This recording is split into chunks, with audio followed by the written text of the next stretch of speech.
هی مارکوس، چطوری؟ چه خبر مرد؟ تو پمپ بنزین چی کار میکنی؟ رابرت، یه مشکلی هست.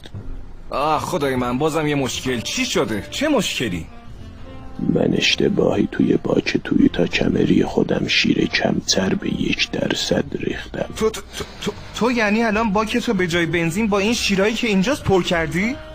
باورم نمیشه. یعنی به جای بنزین از این شیرای پرچرب تو باکت ریخت؟ شیر کمتر به 1%.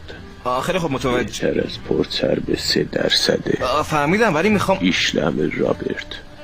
خب میدونی چیه رفیق، من اگه جای تو بودم ترجیح میدادم تو باکم به جای شیر بنزین بریزم. هی کفتره رو نگاه کن، چقدر ناز و گوگو. 30 دیر. خیلی خوب باشه.